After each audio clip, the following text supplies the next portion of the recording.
பாழான நிலத்திலும் ஊளையிடுதல் உள்ள வெறுமையான அவாந்தர வெளியிலும் அவர் அவனை கண்டுபிடித்தார், அவனை நடத்தினார், அவனை உணர்த்தினார், அவனை தமது கண்மணியைப் போல காத்தருளினார். உபாகமம் 32:10. யாக்கோபை குறித்து தேவன் ஒரு மகா பெரிய திட்டத்தை ஆயத்தம் பண்ணி வைத்திருந்தார். தாயின் வயிற்றில் இருக்கும் போதே தெரிந்து கொண்டார். தமது சித்தத்தை சரியான தருணத்தில் யாக்கோபுக்கு வெளிப்படுத்த காத்து கொண்டிருந்தார். யாக்கோபு கூடாரவாசியாய் தாயினுடைய செல்ல பிள்ளையாக இருந்து வந்த நாட்களின் தேவன் அவரை சந்திக்கவில்லை. யாக்கோபை தேவன் சந்தித்த இடம் பாழான நிலந்தான், ஊளையிடுதல் உள்ள வெறுமையான அவாந்தர வெளிதான்.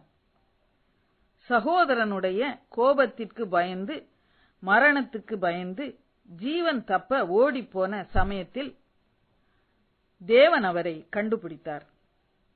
எதிர்காலத்தை குறித்து சற்றும் நம்பிக்கையே இல்லாமல் சூரியன் அஸ்தமித்தபடியினால் கல் ஒன்றை எடுத்து தன் தலையின் கீழ் வைத்து படுத்துக் கொண்டார். கர்த்தர் அவருக்கு தரிசனம் கொடுத்தார். கண்டுபிடித்தவர் நடத்தினார், உணர்த்தினார், தமது கண்மணியைப் போல காத்தருளினார்.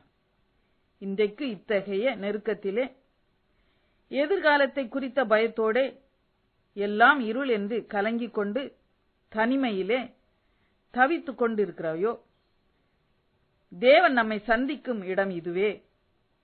நம்மை கண்டுபிடிப்பது, அழைப்பது மாத்திரமல்ல, நம்மை நடத்தி உணர்த்தி கண்மணியைப் போல காத்துக்கொள்வார்.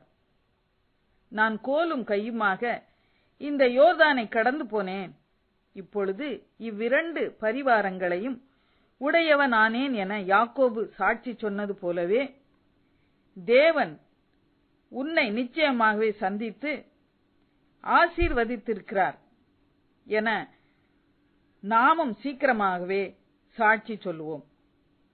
கர்த்தருடைய ஆசீர்வாதம் உங்கள் மேல் தங்கி இருப்பதாக. ஆமேன். ஜெபம்.